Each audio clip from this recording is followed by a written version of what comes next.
Yoga Bonito, ladies and gentlemen, and welcome to Wonder Goal. My name is Michael Leboff. I am the soccer editor here at Action, and in just a moment, I will be joined by my colleagues BJ Cunningham and Anthony Dabbundo, and the three of us will handicap all 16 matches coming your way in the Champions League this week. And this is a very strange, just like almost like week 17 of the NFL. Like there's so many different kind of game theory, narrative based things we got to go over. We will get to all of that as we go on, but we'll start in Group B with one of the games of the week. That's Porto. They're plus 180 against Atletico Madrid, who are plus 160 on the road. The draw is plus 225. This is a 3 p.m. kickoff on Tuesday. And Group B sets up like this. Liverpool, they're through 5-0, 15 points. They won the group. But the other three teams, they can all advance through different results. Porto, they're kind of in the driver's seat right now with 5 points. AC Milan at 4 and Atletico Madrid at 4 points too. So basically this game for Atletico is a must-win. It is a must-win, not basically. And Porto, they basically need to win too because Milan is probably going to be playing a pretty undermanned Liverpool team. So is that stuff going into your handicap? How much does it matter? Do you think sometimes in situations like this, there is an overreaction? And how are you playing this match, Anthony Dabbundo? Well, yeah, I think the most interesting thing here is that, we don't really have to worry about motivation in this game necessarily because Porto they both need the win, and a win is good enough most likely for Atletico and will be good enough for Porto to go through here. Whereas a draw could see them both out, and that makes for a really fun game state if it's late and, both teams are pushing for a goal and they both need it. But I think really Porto has just been consistently undervalued in the market the entire Champions League. I went back and looked. I've bet them in every match except the last one. And I've shown value on them in every match except the last one. And so I still see them as solid favorites here at home. Atleti, consistent overperformance of expected goals over the years has kind of clouded our judgment of them as this great experienced knockout tournament team. And that's why they're going to find a way to win this game and go through. But when you look at the last few years, it really hasn't been the case. They got blown out by Chelsea, choked against RB Leipzig last year. They have not been good in this Champions League. They have 4 points. 3 of them came after they were down a goal against Milan and got a red card and a penalty to win it. And then the other one came against Porto at home when they were outplayed, had 0.3 expected goals. And there was a very controversial VAR decision that VAR'd off the only goal for Porto that would have won the match and really rendered this one irrelevant. So when you look across the board in terms of box entries, shots, attacking area touches, they're very similar across the board in their 5 matches in the Champions League. But Porto's at home here, so I like them. I think they're more likely to win it than not. So give me Porto, draw no bet. Yeah, and BJ, I know your projections show a little bit of value on the under here, but is this a situation maybe like if there isn't goal early, are you going to be betting into then maybe looking for a live under as well? Because people will overreact to the fact that, hey, let's say Porto goes up 1-0. Now Madrid's got to score 2 goals to even have a chance to advance. But scoring is very hard in soccer, and scoring is very hard against defenses like this. So set up the under, talk a little bit about some live betting strategy in these kind of games as well. Yeah, so really if whoever goes up first in this one, they basically can just sit on that 1-0 lead. Basically, both these teams are built with their 4-4 type 2 structures, can really see a game out defensively. That's how they're set up. That's how they're built. Really, Porto really should have beat Atletico Madrid the last time they played. They won on expected goals 1.6 to around 0.4. They created a couple big chances. But, if you go back and look at the box score from that, there were only 11 total shots in that match, and not very many of them hit on target. Porto is an elite defensive team. They're only allowing 0.6 expected goals if you take away the 2 matches against Liverpool, if you domestically and in the Champions League. On the flip side, Diego Simeone has kind of messed around with some different tactics. He's gone to more of a 3-1-4-2 formation this season in La Liga. The Atletico is only allowing 0.83 expected goals per 90 minutes when playing out of it. They're still first in shots allowed per 90, box entries allowed, and crosses completed in their own penalty area in La Liga. So if either one of these teams scores first, they can basically just sit on this lead, see it out, and they'll have second place in this group. So it is kind of juicy, under 2.5 at minus 135. I would play that pregame, but depending on how far this match goes out, if somebody scores right away, I will definitely play an under. But if we drag this match out any longer, the odds are going to get out of reach. So I would like to play it pregame under 2.5 minus 135, but if there is a goal early, it's going to be an auto underplay for me. The other game in this group features AC Milan as a plus 120 home favorite against Liverpool, who are plus 225. The draw is plus 260. Like I said before, Milan needs the win to have a chance to advance, really. Liverpool, they can, if they wanted to dress their U16 team, they could do that. They have nothing to play for here. Interestingly, in terms of the futures market, AC Milan is sitting at 130 to 1 to win Champions League. Atletico Madrid is 50 to 1. So it just kind of shows how, if you are paying attention to kind of these scenarios, you can find some value. Look, AC Milan's not going to win the Champions League, but they should basically be on par with Atletico Madrid. So just something to keep in mind as we do reset towards the round of 16, that you can find some teams for no reason whatsoever at triple the price of another one that should be on level playing field with them. That being said, I don't know how you could play Liverpool in this one, especially right now. Like, we're recording this on Sunday. We don't know what's going to happen in terms of a lineup.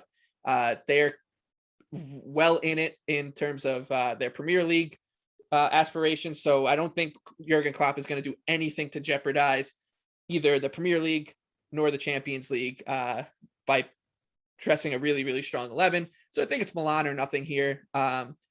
Anthony, you last time we talked, like, there was nothing on the table for Liverpool. You still kind of like them at the price. Is that the case here again? Yeah, I certainly lean that way. Liverpool's win against Porto was a bit misleading when you look at the expected goals chances. Porto missed a couple of big chances. Liverpool took theirs. But Liverpool also still started Sadio Mane and Mo Salah in that game. And if the two of them are in the game, they have way more attacking talent than Milan does. Milan's also got a ton of injuries piling up. David Calabria, Simon Kjaer, who's out for the year now. Ante Rebic is out. Olivier Giroud is out. Pietro Pellegrini is out. So they're out a lot of attackers and defenders. And that's a pretty concerning, situation going up against Liverpool here. But I think Klopp may rotate his attackers even more here because, 2 or 3 weeks ago, Liverpool was in a different situation domestically where they were only playing one game a week. But we're getting very close now to the festive period where they're going to have 3-4 games in a 2-week period in the Prem, which is obviously a much more important competition for them at the current moment, given that they've already qualified and that they're in a title race, a 3-way title race. Milan's also been worse than their point total suggests. Terrible attacking numbers against Porto and Atleti. But you could make an argument that they'd play better in a more open game against Liverpool, and Liverpool played pretty open against Porto. And when they've had nothing on the line in the past, they've been very open at the back. So I think this could be a back and forth kind of game, but definitely at the price, it's got to be Liverpool or pass. Moving on to Group A, this one straightforward. City 12 points. They won the group already. PSG on 8 points. They're through as well. Leipzig and Brugge, they're both at 4 points. Winner or whoever gets a result basically out of their two respective matches will get a spot in the Europa League, which does carry some weight for both of these clubs given their situations right now. We'll start with PSG. They're minus 310, hosting Brugge, who are 8 to 1 on the money line. The draw is 5 to 1. This group's kicking off 12:45 p.m. I think it's Brugge or nothing, just because we'll look at the lineups, same as you were talking about with Liverpool. You got to take a look to see who PSG plays. But we know this PSG team does have plenty of flaws. They, especially defensively, and the fact that they're playing 10 on 7 when they are defending. So I think Brugge is worth a look at a big number here because of the situation that PSG's in. But I'm going to need to see the lineup for the Parisians before I enact on it. BJ, is that kind of how you're looking for this one? These two matches I think are really complicated to sort through just because of the stakes at play, plus the two teams that have nothing to play for are just so damn talented. Right. And that's the thing, is that this match needs absolutely nothing to PSG. So you really question how much they're going to care about it. But then you go look at their domestic campaign and they're on top of Ligue 1 by a ton of points. So it's like, okay, which one are they going to take seriously? We don't really know. I am leaning towards taking Brugge plus 1.5, which scares the hell out of me right now because of how bad they've been defensively their last 3 Champions League matches. But in that first meeting against PSG, they did deservingly get a 1-1 draw. They won the expected goals battle 1.4 to 1.2. They have given up a total of 15.4 expected goals in 5 Champions League matches. But what happens a lot with Bruges and a lot of other smaller sides is that if their opponent scores first and they have to come out of whatever type of defensive structure they are in, it's a nightmare for them trying to play an open game with RB Leipzig, Man City, and PSG, because they just can't do that. I do think that there is a shot that with PSG, Neymar's out, obviously, but Mbappe and Messi not really defending if they even play in this one. There is a chance that Bruges may sit defensively and just try and hit him on the counter. With that being said, they do have to try and go win this one. PSG, I mean, we've said it every single week, minus 1.9 expected goal differential in the Champions League, which is just terrible. This is their 6th match in 18 days. So you could see some squad rotation. You could see some of the backups in. No Neymar, no Ander Herrera, no Draxler. So I only have PSG projected at minus 174. So I'll take Bruges plus 1.5 at even money. But again, like you said, kind of got to wait and see how matchups or lineups come out. Might want to play it early if there's some rumors that PSG might be sitting guys. But at the time of taking this, we'll take Bruges plus 1.5 at even money. I know we both cashed a little PSG fade again at the weekend against Lens. Shout out to Lens. Let's for go. That draw they got. Just absolute cash cow. But it seems like the market's catching up. If we go back to the beginning of the season when these two teams played at Bruges, PSG was minus 1.5 on the road, and both teams' score was about minus 105. Well, now at home, PSG minus 1.5. Both teams score minus 150. So it seems like the market's catching up to PSG not being quite as good as we think, and not quite as good as maybe the public thinks. We've been kind of anti-PSG for a while here. There's also a good Messi rest spot. He's played a lot of minutes. He's coming back from that stomach issue that he had. Good spot here for him to maybe not play. I do expect Mbappe to play. So I'm going to pass here. I think it's a good get right spot for PSG at home, but again, can't trust them. The one maybe look here, if we get to like the 20th, 30th minute, maybe the other games aren't particularly exciting. You can get in on some live both teams to score, because I do think Bruges will get on the board here. I just don't want to lay minus 150. I think you'll get a better price live if they don't grab an early goal. But other than that, I'm going to stay away from this one and probably stay away from our next match that we're going to talk about too. Yeah, Leipzig, they're 245 plus 245 home underdogs against Manchester City plus 105. The draw is plus 285. Like I said, this is 12:45 p.m. kickoffs on Tuesday. Leipzig just sacked American manager Jesse Marsch. They need this win, I think, right? Like they're gonna have a new manager coming in. They're gonna want to salvage something from the season in terms of their European aspirations. So a trip to Europa League has some weight for this club. It's just so hard to bet against the City team without knowing what they're going to do. I'm assuming Pep is going to play his B squad, but the Man City B squad in all likelihood is probably better than the RB Leipzig A squad. So for me, it's Leipzig or nothing. But in all likelihood, I'll be passing on this one. I'm much more interested in, if I had to choose between these two matches, a bet to make, it would be Bruges 8-1 over Leipzig plus 245. In this one, BJ, do you see any value in Leipzig versus City? No, I mean, purely from a projection standpoint, I have City projected at minus 125, but you take in the motivation level that this match doesn't matter to City. They're playing Wolves this weekend, which is going to be a pretty big match for them in the Premier League, given title race that we have going on right there. So I do think this is a pass, new manager bump for RB Leipzig, but man, they have so many defensive issues right now. In that last match against Manchester City, the first time they met, boy, City just torched them left and right and just down the wings, down the center. It was terrible. So for me, it's a pass. It's hard to put, a numerical value on motivation for teams like this. And especially when, they've already won the group. So it's a pass for me. But I hope RB Leipzig wins. Yeah, what is the City rotated squad? Because they have like 7 very good attackers and they play 3 or 4 of them. So like they could rotate half the team and still be putting out a team that can finish in the top 4 in the Premier League. And we're here handicapping motivation. And then you think about those guys that are coming in, right? They want to play. Yeah, exactly. So it is there, like I was saying right off the top, like there a lot of times when you take into fact these motivational handicap angles, you do have to then weigh the counter argument.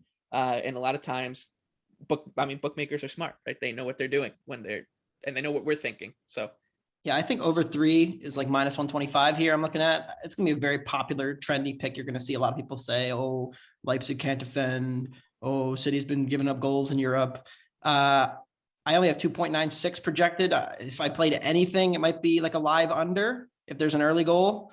But again, the City games at the end of last season too, once nothing was on the line, all of a sudden there were goals galore in their games especially when they played the reserve defenders. Like if Kyle Walker doesn't play, he's very good over the top, sweeping kind of up messes that the City high line tends to allow.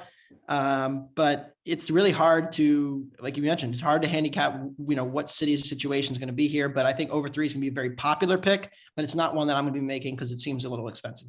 Well, yeah, you could also see a situation where RB Leipzig could get caught scoreboard watching, if Brugge just starts getting, obliterated by PSG and they see that, we could see them shut it down and just say, hey, you know what? We've got third place locked up. So and the only way Leipzig doesn't get third is if they lose and Brugge wins, right? Yeah. I believe so. So you could see them just sit back and just say, you know what? We're fine with the draw. We got third place. We're going to the Europa League and just move on. Plus, it is a new manager. So, typically, new interim managers like to set up a little more defensive and don't play as aggressive as, normal managers who have a secure job. So yeah, this one's definitely a pass for me. A little more straightforward in the next match we'll discuss. That's Real Madrid at home. They're plus 110. Inter Milan traveling to the Bernabeu. They're plus 255. The draw is plus 245, 3 p.m. kickoff Eastern time. Real Madrid is the top of Group D at 12 points. Inter's at 10. They're both through. If there is a winner of this match, that winner wins this group. Sheriff is at 6 points. Shakhtar is at 1. So they're both out, with Sheriff automatically already qualifying for the Europa League. This is an interesting match because finishing first in a group is a big deal, right? You're going to avoid a possible chance to play Man City or a possible chance to play Liverpool, Ajax. These are really dangerous teams in the round of 16. So I think both teams will give obvious. Well, this is, seems obvious, but they will both play their strongest 11 if they can, barring injuries. And I think that this match sets up pretty well for Inter Milan. We've been going against Real Madrid. It's not been working at all. We did it again over the weekend, or at least I did. It didn't work. But look, this is a team that is overperforming. They are built to overperform their metrics, I think, with Karim Benzema and Vini Jr. Like these are really, really skilled individuals. But at some point, it's going to catch up to them. And I'll back Inter here. I like the money line, hoping maybe it does tick up a little bit with Madrid at home. But that's where I'm going to be looking towards. It's Inter or nothing for me. Anthony, what about you?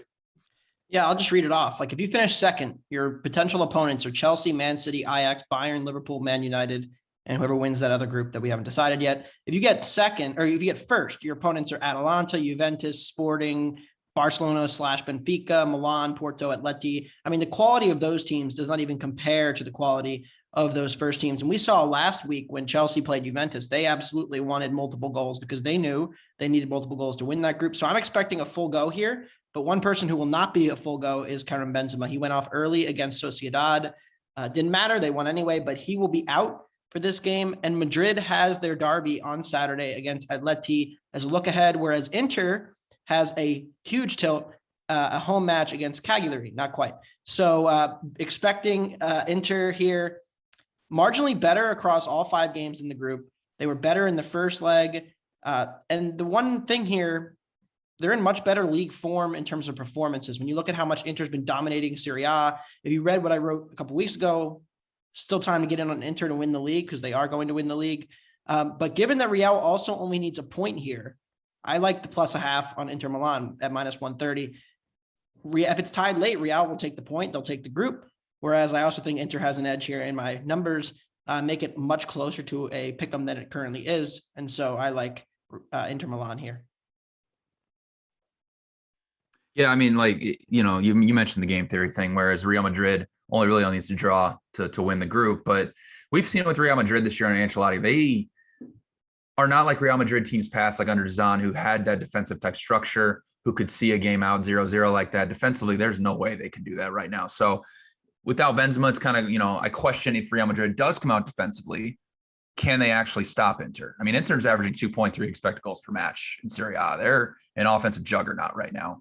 And in Champions League play, they've created 11.2 expected goals in their 5 matches. So Inter really should have won the first match. They won on expected goals, 2 to 1.1. It was just 89th Rodrigo goal was the difference. But man, I have a hard time seeing how Real Madrid, even if they do sit up defensively, is going to stop Inter. And like Anthony mentioned, if they only needed a draw, we could see without Karim Benzema them really park the bus in front of the 18-yard box. So I agree with Anthony. I like Inter plus half a goal, minus 130. Yeah, if it's 1-1 late, Inter's going to be the one going for the goal, not necessarily Real. And I think that helps us here. Situation Exactly. where normally you'd expect both teams to be going for the win. In this case, only one side will be. And that's why I think that draw protection helps quite a bit. All right, real quick, we'll talk about the other one in this group, and it's very ugly. The degenerate special. Shakhtar is minus 185 at home against Sheriff Tiraspol, who are 5-1 on the money line. The draw is plus 340. This is a 3 p.m. kickoff. Sheriff is automatically in Europa League, which is a huge accomplishment for this team from the disputed territory of Transnistria in Moldova. They were not expected to do anything, and they weren't expected to be in the group stage of the Champions League, and they got here, and now they're into Europa League, so good for them. But I mean, for me, there's no motivation for either side here. I would say if you put gun to my head, it would be Sheriff at 5-1 or nothing. But I really don't think we need to go too far into this one. BJ, you do have a point to make, though. I have a weather update, is what I have. It's gonna be snowing a lot in this game. I just checked it, and in Kiev, it's gonna be 1 to 3 inches of snow. So that could potentially play into the total or something like that. But I mean, we've seen it from Sheriff in this Champions League. They love to just sit deep and just try to hit people on the counter, and they haven't really provided much going forward offensively. They've only created 3.4 expected goals. So there could be a situation. We obviously, we're trying to handicap motivation. I don't know where Shakhtar is at. I don't know if they're actually going to want to try and win this game, or if they say, you know what, who cares? We're already out, and just, give it up. So I could potentially be looking at an under of 3 goals, but right now it's just a pass for me. But if you want to watch a snow game, that's the game for you. Snowver's not quite effective in soccer like they are in football. No, not really. But still fun to watch. Yeah, it's a fun Exactly. thing. It is fun to watch players try to, they're just so cold all the time. Group C, Ajax, who we all love. We all have futures on from the beginning. Anthony jumped in a little late, but we won't get on him for that.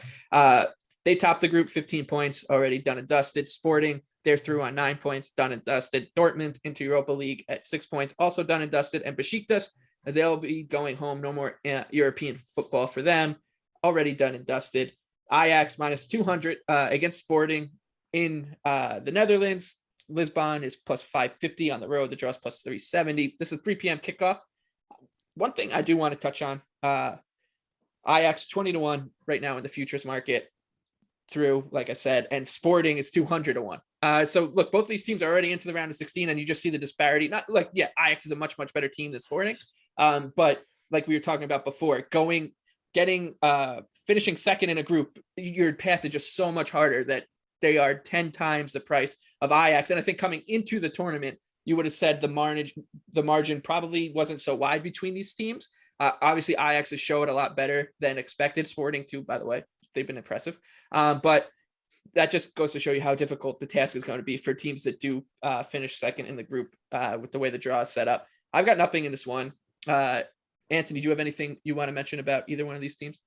Yeah, Ajax does have a little bit of defensive regression coming, and they don't really have a reason to play here. They only conceded twice in the group stage so far, or 3 times, excuse me, in the group stage so far. 2 were penalties to both Besiktas and Dortmund, and then they conceded a wonder goal to Sporting in the first leg. But they have allowed 5.3 expected goals. So I think they've been a little bit lucky, especially in those Dortmund games. And that probably will come back down to earth here. But when you look at both teams to score, it's pretty expensive. Similar to the PSG game, I think if you're looking to play anything in this game, you want to look towards both teams to score, or maybe a Sporting team total over if you're 20, 30 minutes in and there still hasn't been a goal. I think that's a good spot to get in on Sporting, because I do think they have a good chance to score here in a game that Ajax doesn't really need. BJ, doesn't need it all. you're kind of looking in opposite direction here, right? Yeah, I kind of like the under. I mean, this match means nothing to either team because, Sporting obviously has the tiebreaker over Dortmund, so they've secured second place. I question the motivation level for either team. Ajax in that match against Besiktas, it's clear when it came out from the beginning that they didn't look like they were really up for it and really cared that much. And, Besiktas scored early, which kind of, put the match on its head. But obviously Ajax just thrashed Sporting 5-1 the first time they played. But Sporting is a much better defensive team than they showed in that match. They only allowed 9.5 expected goals in 13 domestic matches in Portugal this season. If you throw out that match against Ajax, they've only allowed around 4 expected goals in Champions League play.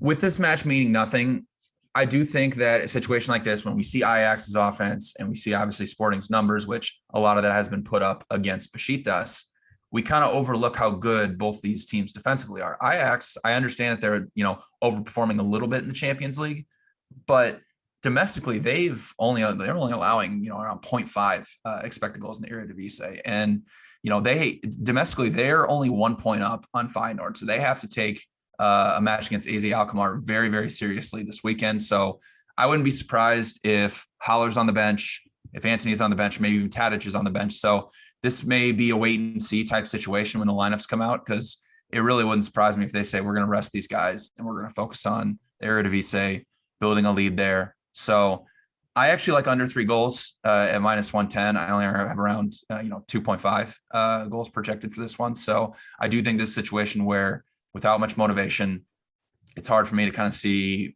how much these teams will actually care with 2 very good defensive sides. So under 3 goals, -110 for me.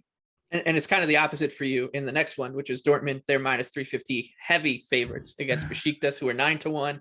The draw is 5-1. It's a 3 p.m. kickoff as well on Tuesday. Like we said, Dortmund, they're already through the Europa League. Besiktas got nothing to play for. I think, like, if you had to choose a money line here, it's Besiktas or nothing, but I'm going to pass most likely, just because you are expecting a very thin Dortmund team. Whereas like a win for Besiktas, it doesn't mean anything, right? But like a win in Dortmund, that's still something like a feather in the cap kind of thing for a Turkish Super League team. But you, BJ, you're projecting maybe a back and forth one here, huh? Yeah, God bless Besiktas. I mean, they're so bad defensively and are trying to play open games with teams like Dortmund and Ajax and even Sporting. And boy, it is just not working. They've allowed 16.6 expected goals in 5 matches, which is the most of anybody in the Champions League. Against Dortmund, the last time they played them, they were pretty good in the second half, and towards the end, maybe could have gotten a draw at the end, but Dortmund still created 2.5 expected goals, had 40 touches in Besiktas' penalty area, and 27 shot creating actions. And, who knows if Erling Haaland's going to play. This is probably a wait and see type situation. If I were to play right now, I do like over 3.5 goals at even money, but I am going to wait and see what lineup Dortmund puts out there, because if Haaland is not in, that is huge, because with Haaland in the lineup this season, Dortmund is averaging 2.13 expected goals per match. Without him, around only 1.7. Like I said, Besiktas, God bless them. They love to play these type of open games. They just gave up 3 expected goals to Ajax in a match that it meant absolutely nothing to Ajax. So I do like over 3.5 goals at even money. I do want to wait, though, for lineups and make sure that Haaland is in there, because he's obviously huge for Dortmund offensively. All right, let's Wednesday. We'll start with a really intriguing matchup. Bayern Munich, they're -140, home favorites against Barcelona, +330 on the road. The draw is +350. This is a 3 p.m. kickoff on Wednesday.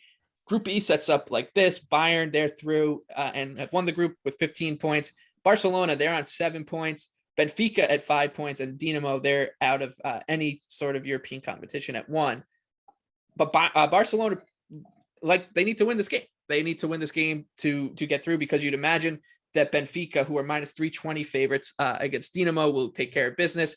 And if they win, and Barcelona, they can maybe pass through with the draw, but it's going to be a win or a lot of trouble for Barcelona, who are coming off another unlucky loss over the weekend. They won on XG, then lost 2-1, I believe, to Real Betis. They have a +8.2 expected goal differential from open play in La Liga. They deserve to be much higher up in the table than they actually are. And you just wonder if the motivation for Bayern is, let's just knock this team out, right? Like, let's just knock Barcelona out of the Champions League. That's always fun to do. But I do think that I'll wait for the lineups on Bayern Munich, see what they're going to be cooking with on Wednesday afternoon. But I would go to Barcelona or nothing here. But like I said, I'm definitely going to wait for the lineups here. Anthony, what about you? Barcelona broke my heart in the last match. They had a chance to cash the ticket for me to go through, and they had a goal disallowed, missed a bunch of chances, almost lost in the final seconds. Harry Seferovic missing a sitter that would have knocked Barcelona out for all competitive purposes. I'm not sure. I think I agree with you in what you said about Bayern. They have a chance to knock out Barcelona from the competition. They know that Xavi will probably have them playing better as they get, more time under him, even though their squad's nowhere near the talent level needed. So I expect some minor changes from Bayern, but I also know that Lewandowski is trying to win a golden boot in the Champions League here. He's currently got a one goal edge over Sebastian Haller. I know that Bayern, when they rotate, it's kind of like City, where okay, yeah, we're going to sit Gnabry and we're going to sit Coman. So instead, we're going to play Jamal Musiala, or we're going to play, instead of Alphonso Davies, we're going to play Lucas Hernandez at left back. And so there's a lot of options that Bayern has. They can rotate their squad and still put out a great lineup. Kimmich will not play. And I was pretty concerned about how open Bayern looked against Dortmund. I was not particularly impressed by their performance in that game. I felt Dortmund's mistakes led to goals more than Bayern's good play. Right now it's a pass.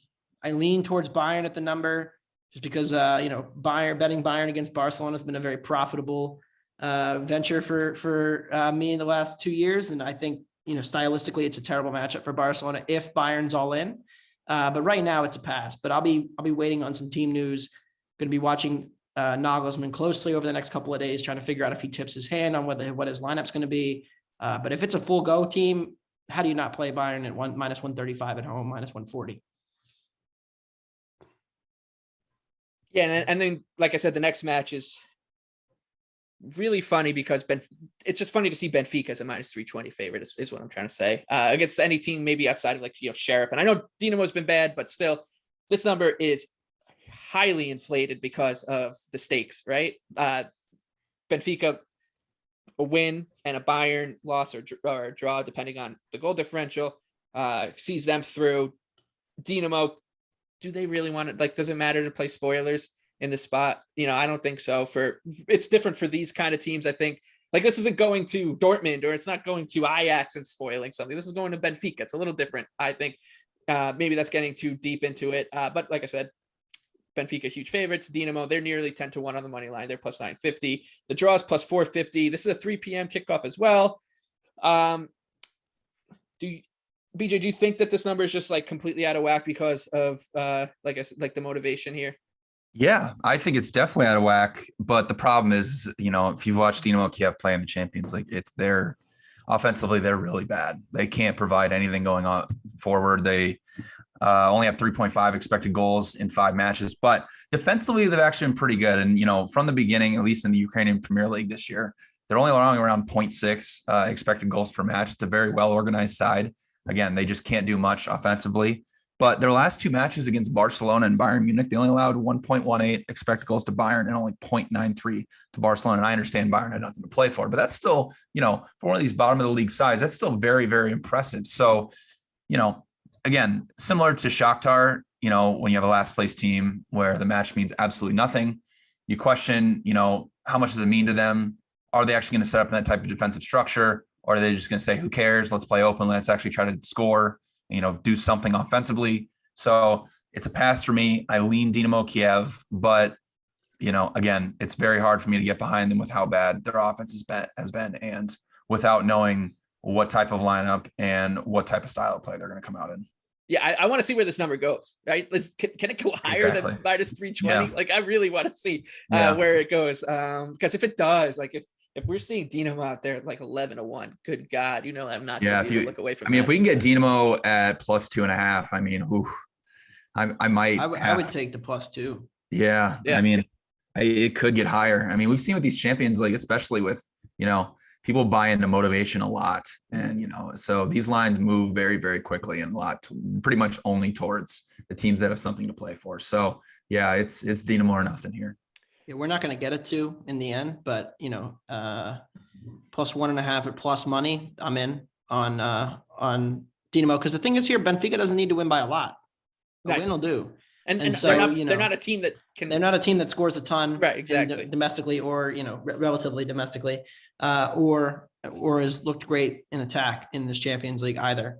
And so they've been very good on the counter, but they have not been good. When they played the first leg of this match, they had, I think it was 1.1 expected goals. They got a very controversial VAR decision that went their way in stoppage time, or they would have lost. And so, I don't really trust them to get margin here, but I need a better number before I hop in. Yeah. And, especially with this, they could get caught scoreboard watching and just see if Bayern's up on Barcelona and they're already up, maybe if they're up 1-0, they're a really good defensive team and they could just shut it down and say, you know what, Kiev, you're not scoring anymore. We'll take the 1-0 result and we'll move on to this round of 16. Could have 3 Portuguese teams in the round of 16 of the Champions League and one French team. Yeah. And you know what that means is that the French league is now going to be 6th in UEFA coefficients and Portugal is going to be 5. All right, let's move on to Group H. Chelsea is at the top on 12 points. Juventus in second place on 12 points. Zenit, they're already through to the Europa League at 4 points. Malmo with 1 point. We'll look at the Chelsea match first. They're on the road at Zenit, who are plus 500 home underdogs. Chelsea minus 190. The draw's plus 340. This is a 12:45 p.m. kickoff.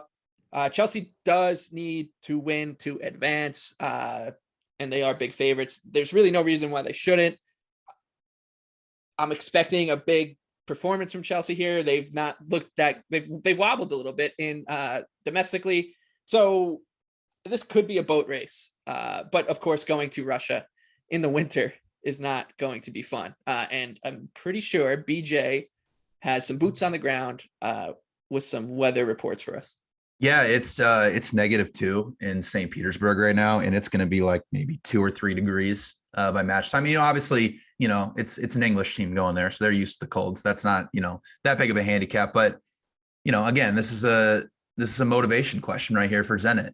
They've already clinched 3rd place. They're going to the Europa League. Are they really going to care? Obviously, it's huge for one of these Russian teams to beat an English team. I'm sure they'd absolutely love that. Zenit is a very, very good defensive outfit. This last match, Chelsea only beat them 1-0 when they played the first time, but Zenit didn't really provide much going forward. I'm going to watch this line and I'm going to watch it creep. And if I can get Zenit at plus 1.5, I might have to pull the trigger because Chelsea's dealing with some injuries right now because we got Chilwell, Conte, Havertz, Chalobah, possibly Marco Alonso are all going to be out for this one. So there's the potential I might be playing Zenit plus 1.5, even though it doesn't really mean anything to them in the frigid cold of northern Russia. So it's Zenit or nothing here, I think. The biggest favorites of this match week 6, are Juventus. They're minus 550 at home, hosting Malmo out of Sweden. They're 14-1. The draw is 7-1. Another 12:45 p.m. kickoff. I got nothing to really say about this one. It's pretty straightforward, right? Like, if I could make a bet here, it would be probably backing Malmo to keep it close at like +2. BJ, I know you're looking that way as well. So but we're not doing it. We're not doing it. No, we might be. So this is an interesting one because I think I mentioned this twice, but Malmo just their league just finished this past weekend. They won. They were actually tied on points with second place, and they won on goal differential. So this is their last match of the year.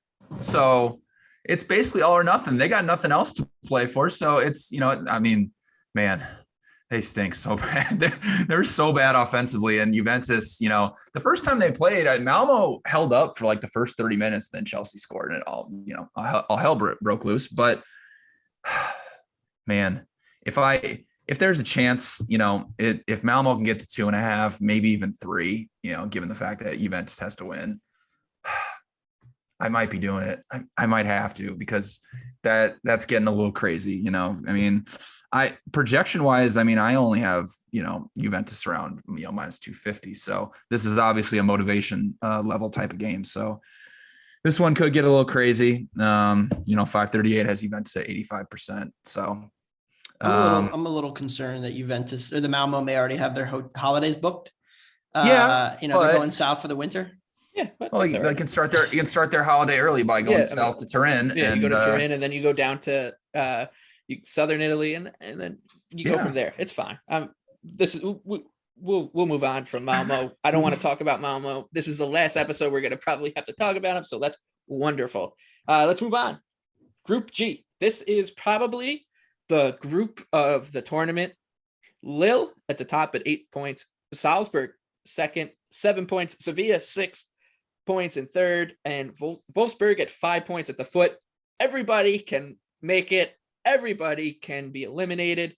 If you lose, you're eliminated in the way that these two matches set up. And Wolfsburg, they are in a precarious position of hosting Lille. Wolfsburg is plus 125 at home in Germany. Lille plus 235 on the road. The draw is plus 235 as well. 3 p.m. kickoff. Wolfsburg off a 3-0 loss to Mainz over the weekend, and they've been bang average in the Bundesliga this year. Lille, on the other hand, their results are not great in Ligue 1, but their underlying metrics are terrific. I think you're getting a really good number on Lille here. I think Lille and I know like Lille only needs a point to advance, I believe. So like it's maybe they're set up. The bookmakers are reading into that, which is why you're looking at Lille and the draw being at the same price. But I just think that the number here is too good to go against a pretty mediocre side in Wolfsburg. BJ, what about you? Yeah, I like under 2.5 goals at minus 105. I think I've talked about it like 4 or 5 different times. I know people are like sick of hearing me just talk about Ligue 1 and over again and Lille, but defensively this season, they've allowed 24 goals, but only conceded 15.7 expected goals. And even in the Champions League, they've only allowed 4.9 expected goals in 5 matches. And this match, it's really going to set up perfect for them because Lille plays out of a very defensive 4-4-2 formation. And a lot of times this season, for whatever reason, they've gone down early and they've been forced to, basically get out of that, play more open, go more forward. Well, now they're going to be in a situation where they don't have to be the aggressors. They can pretty much just sit back and potentially play for a draw because if they watch the scoreboard, because if they look up and they see that Sevilla is beating Salzburg, which we all hope is happening, then that just guarantees them the group with a draw because they have the tiebreaker over Sevilla. So I think that this is a situation where them playing so defensive against a Wolfsburg team that has been really bad offensively in the Champions League, only 4.5 expected goals created in 5 matches. Additionally, the last time these two teams played, Wolfsburg only had 2 shots. And granted, they did get a red card in the 63rd minute, but only 0.1 expected goals and didn't do anything offensively against Lille's defense. I only have 1.85 goals projected for this one. So I understand the motivation for Wolfsburg. They have to go for this. They have to play open, but Lille doesn't necessarily have to do that, and they can sit back and play pretty defensive and try to hit Wolfsburg on the counter. So I like under 2.5 goals and minus 105. Anthony, you're looking at this in a similar lens as our friend BJ, huh? Yeah, this is crazy. I mean, the first game they played in France, opened 2.5 minus 115, closed 145. And I understand that there is now a motivational reason for this game to be open, sort of, but I don't see it. And what BJ mentioned, Wolfsburg has not registered 10 shots in a Champions League game yet. And they're not playing, these tip-top defenses necessarily, and especially even when they played at home, they've been a little better, but they haven't been great. They have 1.1 expected goals against Sevilla. Not particularly impressive stuff overall, and they have yet to really have a good Champions League performance, except when they played Salzburg in a spot where they had the new manager. And Florian Kohfeldt has come in and he's improved them a little bit, but it seems like they're heading back towards what's a very average side in terms of going forward. They've lost 3 in a row in all competitions since the Kohfeldt manager bump where they were unbeaten in 4. So if you look at their schedule, it's literally loss. Okay, we fire Van Bommel, win, draw, and now it's loss. So it seems like they're heading back down the slope here. They only managed 0.3 expected goals against Sevilla on the road, 0.1 against Lille in the first leg. My number is 1.96. So I agree with BJ. Under 2.5. Crazy number here, minus 105. Have to take it. Hopefully there's not early goals that turn this into chaos. So you two on the under. I like Lille on the money line. Let's move on to the other match, which was also set up to be high drama. Salzburg at home plus 195, underdogs to Sevilla, who are plus 155, the draw plus 220, another 3 p.m. kickoff on Wednesday. Sevilla's defensive numbers in La Liga are spectacular. 11 goals against. They're averaging 0.94 expected goals against per 90 minutes in La Liga. But in the Champions League, for some reason, that number is ballooned to 1.38 expected goals against per 90. I think the team that plays in La Liga is more in tune of what we will see over the long term, should this team stick around, than the one that has showed up for this Group G, which has been hilariously weird. So I think this is a great number on Sevilla, plus 155. Yeah, they're on the road, but they are a better team. They are one of the best teams in La Liga. Their results show that out. Their underlying metrics show that out. And Salzburg, for as exciting as they are and as well as they started in this group, I think this number is way too high on them. I would play Sevilla down to like plus 130 on the money line here. I really do believe in them. I also don't hate a punt on them at a big number. I think they're 200 to 1 right now in the futures market to win this whole thing. Because once these teams get through, if they do get through, they are a bear to deal with in the second, in a knockout football because of how well they are defensively. They play defensively. So I'll take Sevilla here on the money line. And BJ, you're coming with me. Exactly. So a little handicapping thing here. So obviously, we all love Sevilla on this one. For everybody out there, if you're thinking about betting Sevilla or maybe the protection of the draw no bet line, don't go to the draw no bet line because Sevilla has to win this game. They have to go for it. So there's much more value in betting the plus 155 for a team that has to go for it, has to win. That first match against Salzburg was maybe one of the more painful matches I think I've ever watched in my life. Salzburg got 3 penalties in the first half, I believe, and missed 2 of them. So you look at expected goals, you see, Salzburg, it was 1-1, but they won, 3 to 1.8 on expected goals. Well, with 3 penalties, that means they only created 0.75 expected goals from open play. But the Sevilla team, they're so good at playing to the style of their opponents. So what I mean by that is basically Sevilla sees how their opponents set up. They're very good at mixing their tactics, mixing their formations, so that it's very favorable to them against the opponent, their style of play. So they're playing a high pressing, tempo, fast team. So what's Sevilla going to do? They're going to try to play the ball out of the back. They're going to play very slow. They're going to get some combination passes going forward, and they can do that against Salzburg. Now, in that first match, they also got a red card, I believe, in the 50th minutes. So that threw everything out of loop for them for a chance to win. So this is a team that's playing really well. They just beat Villarreal on the weekend, had put up a very good defensive performance there. Salzburg starting to leak some goals left and right, especially defensively. That match against Wolfsburg, they were not very good defensively. I love Sevilla plus 155. I think I'm projected at plus 117. So I think you're getting good value at plus 155. Anthony, you're going to make it 3 for 3.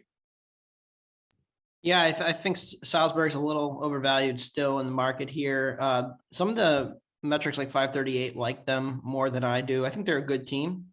I wish they could also go through. I was rooting for Sevilla and Salzburg to both go through here, but unfortunately that will not be the case. One of them will be going home, it looks like. But I agree with BJ, and I to not repeat exactly what he said. My handicap is similar. I like them on the money line here. Typically like to take draw no bet. I think they have to push for the goal here. My concern, if Sevilla gets up, their ability to shut games down can kind of frustrate this Salzburg team, grind the game to a halt, make Salzburg play at a slower pace, make it very difficult for them to score. I think it's a good spot for Sevilla, even on the road here, correctly favored and should be a little bit bigger of a favorite than they are. Vamos, Sevilla. And let's wrap up with Group F. Manchester United, they're through on 10 points. Villarreal at 7 points. Atalanta at 6 points.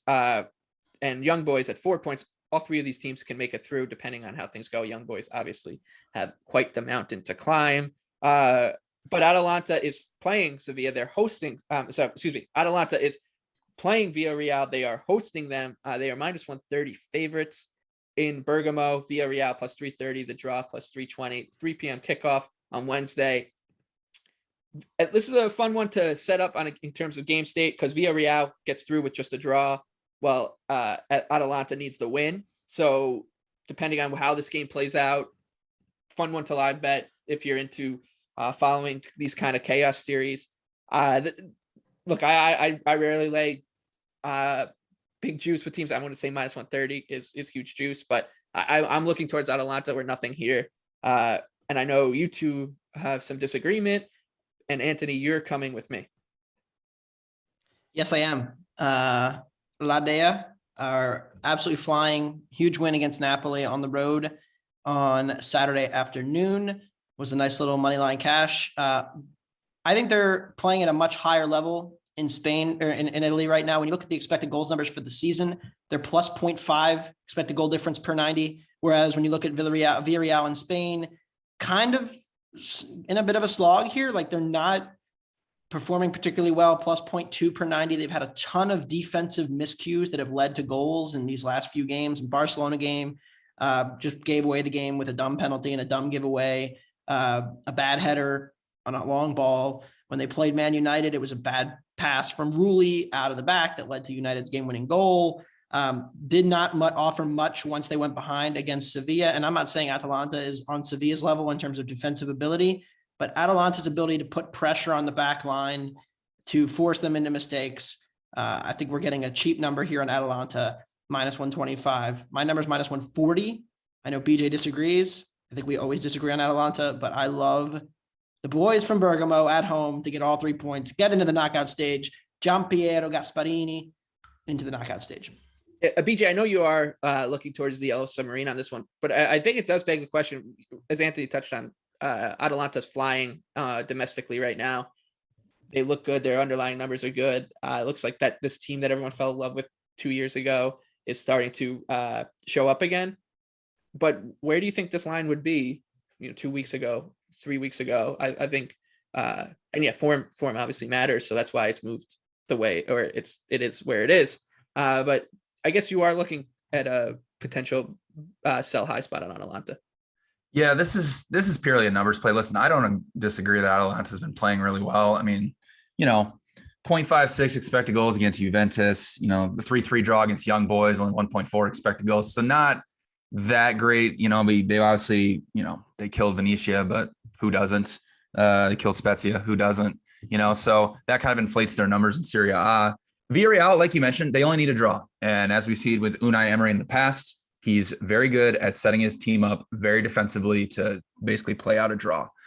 Villarreal is in the bottom half of the table in La Liga, but they do have around a +2 expected goal differential. So some positive regression is coming for them, especially offensively. They've only scored 16 goals, but have created 21 expected goals. What worries me about Villarreal in this type of situation is they haven't played well against the big boys. So on our last podcast, I mentioned that against, Barcelona, Real Madrid, Atletico Madrid, they combined lost the expected goals by around 7 expected goals to 2.5. Now, is Atalanta up in the level of those 3 teams?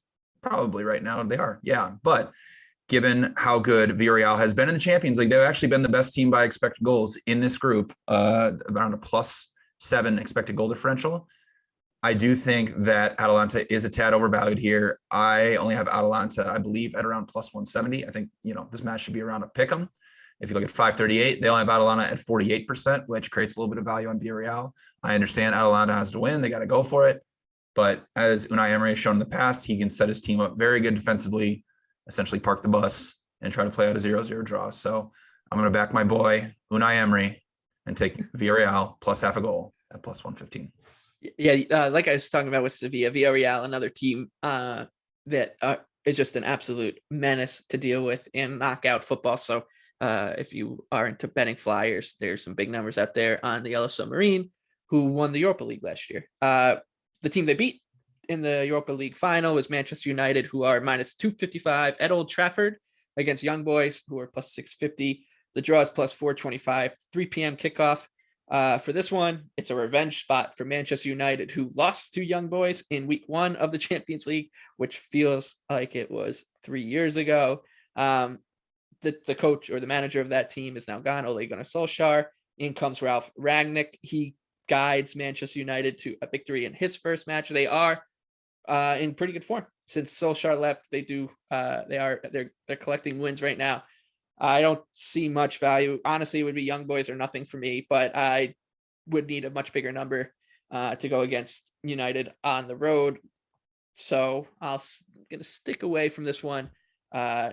like United's already through. They need a point to clinch a victory or to clinch first. So it's the situation just is too much. Nothing for me in this one. Anthony, what about you?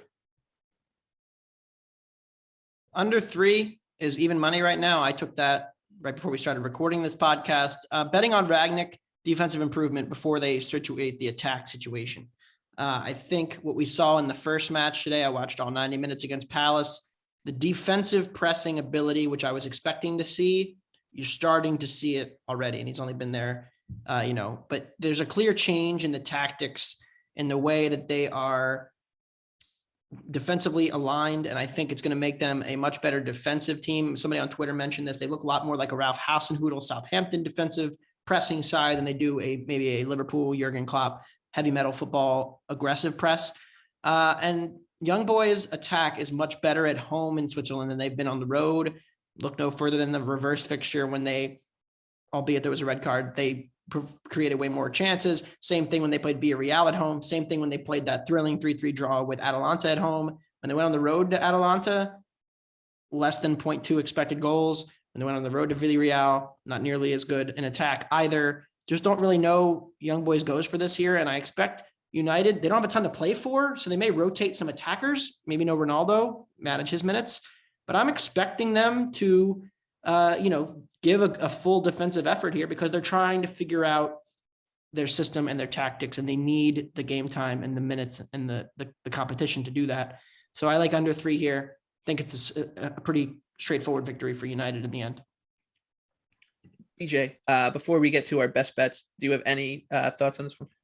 Yeah, I mean, like Anthony mentioned, I'm very interested to see, in the second match, what they do under Rangnick. Obviously, they're going to be pressing a lot better. They're going to have more defensive structure.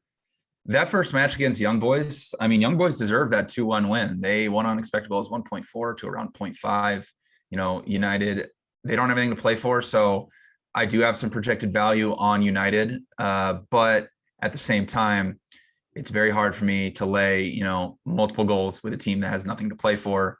And a team like Young Boys, who is very open at the back.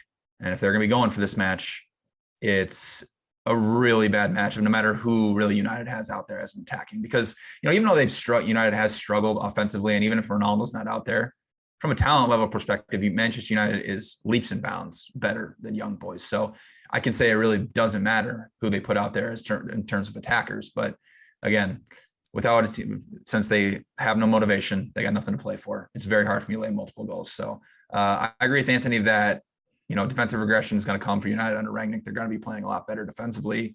This is a situation where we could see that. Could very easily see United winning 1 or 2-0 against Young Boys. So it's a pass for me, but I'm interested to see how United plays the second time under Rangnick. All right. With that, we will move on to our favorite bets of match week 6, the final part of the group stages of the Champions League. Anthony, let's start with you. What is your favorite bet? Inter Milan +0.5, -130 at the Bernabeu against Real Madrid. No Karim Benzema for Real Madrid in this match. Big loss for them. Both teams are playing for first place. The situation here, Inter needs a win. Real needs a draw to clinch first place. So if it's tied late, I like Inter Milan here. I think they're going to be the team going for the win. Real doesn't necessarily need to win it. It's not really priced in the market here. Inter was also the better team in the first leg that they played at the San Siro. Won the expected goals battle 2-1. Gave up a late goal in stoppage time. Undeserved loss. They've also been better in their domestic league in terms of performances. Real Madrid still leaking goals at the back. Not sure they can defend Inter here and their attack, which has been significantly improved. And so I'm taking them +0.5 at -130, laying a little bit of juice, but think that it's still undervalued. And BJ, your favorite bet this week? I like Sevilla +155 on the road against Salzburg. The first time these two met, Salzburg had 3 penalties in the first half. So the final expected goals is around 3 expected goals for Salzburg, around 1.8 for Sevilla. So you see that, but if you take away those 3 penalties, Salzburg only created 0.75 expected goals from open play. Sevilla is a top 10 team in Europe. They're incredibly good defensively. They're very good with their structure, and they're very good at changing their tactics and their formations given how their opponent plays. So they're going to be playing a Salzburg team that's going to come out. They're going to press. They're going to play high tempo. Sevilla is the best team against the press in La Liga. They're first in offensive passes per defensive action. They'll be able to play through Salzburg is pressed, much like they did in the first half the last time. They got a red card in the 50th minute, which, threw the game for a loop. This is still one of the top 10 teams in Europe. They're way better from a talent perspective than Salzburg. I have Sevilla projected at plus 115, so I love them at plus 155. And my favorite bet, I like Lille on the money line, plus 235. Wolfsburg, they need to win this match to have a chance. Lille just needs a result to get through. So I'll take one of the best defensive teams in Ligue 1, one of the teams that is one of the toughest teams to break down in this tournament. They have been incredibly unlucky domestically, been pretty impressive. I did not like them coming into this tournament. I've changed my tune. So give me Lille plus 235 against a really, really average Wolfsburg team. And that will do it. For Anthony Dabbundo, for BJ Cunningham, I'm Michael Leboff. We'll see you guys on Thursday morning where we'll preview the Premier League and the rest of Europe in the domestic league. And then in a couple weeks, we'll be talking knockout stages of the Champions League. So until then, thank you very much.